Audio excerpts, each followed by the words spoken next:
Hello friends, it's Mr. Barry with Pre-K4 Literacy Lesson today. We're going to be talking about several more zoo animals.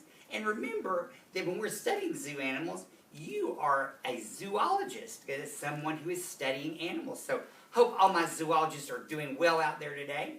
We're going to first talk about the elephant. Look at the picture of the elephant here.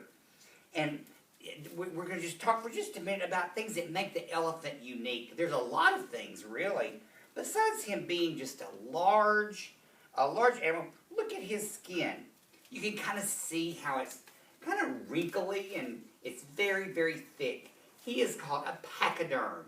And a pachyderm is a mammal that has very thick skin and hooves on their feet.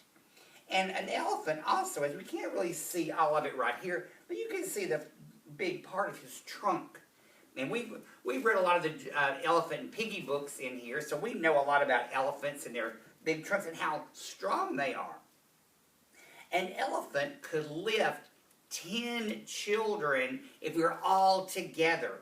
And that would be pretty heavy. That's about how much they can lift just with their trunk. Right here we see their tusks. The tusks are made of ivory. And that's a very unique quality for the elephants. Another are, of course, their big ears. And they use their ears not only to hear, but also to help keep themselves cool. They can flap their ears. They're very big and flappy. So that's another thing that they can do with their ears. The word elephant right here is starts with an E, E-L-E-P-H-A-N-T, elephant. And the elephant is also a herbivore. A herbivore is an animal that eats grass and plants, and those are the things that an elephant would eat, which makes him a herbivore.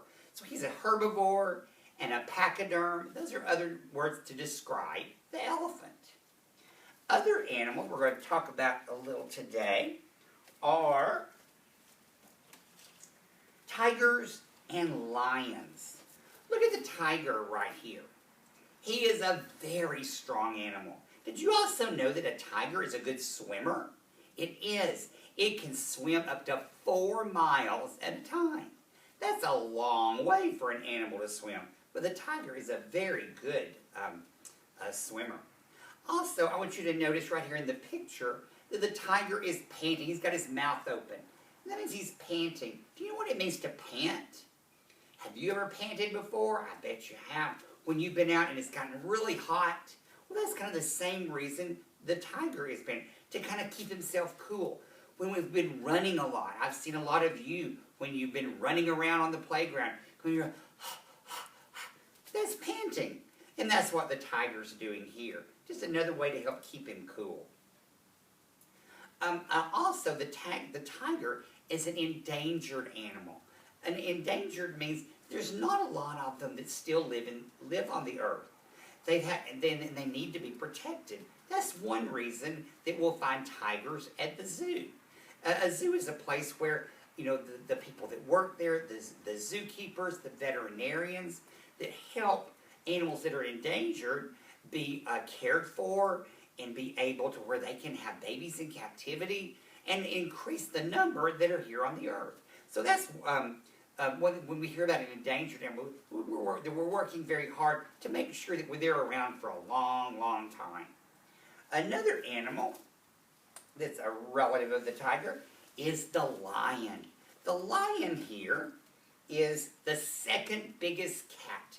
That's and I'm wondering, well, if this is the second biggest cat, what's the first biggest cat? I'm not exactly sure.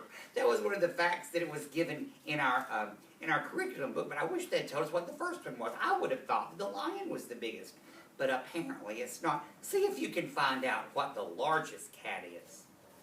Now we learned about the elephant being a herbivore. Well, a lion is a carnivore. A carnivore means that the lion eats meat, and he runs so fast and can catch other animals for his food. Lions like to also to hunt at night. And they kind of use the cover of night to be able to sneak up on their prey. So so animals have to kind of, I'm sure if they live around lions, they're very cautious, especially at night, to make sure they stay safe. Now, the lion that we see here is a male lion.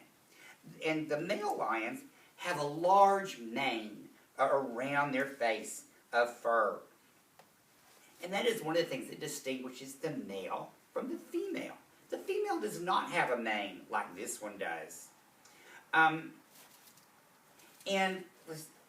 the other animals we're going to talk about today is the bear. And I want to show you back in the book over here, the page that has several pictures of the bear, of the different kind of bears. The bears are also carnivorous, like the lions and the tigers.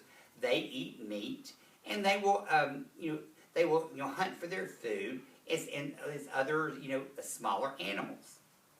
They are also, many of them are endangered. One is the polar bear. The polar bear is not on the endangered list, I don't believe, but it is very close to me. So we have to protect the polar bears and also the area where they live. Let me show you the page right in here of the bears. Let's see, whoops. I believe it's back this way a little bit. Let's see. I think it's towards the back. Let's see. Okay.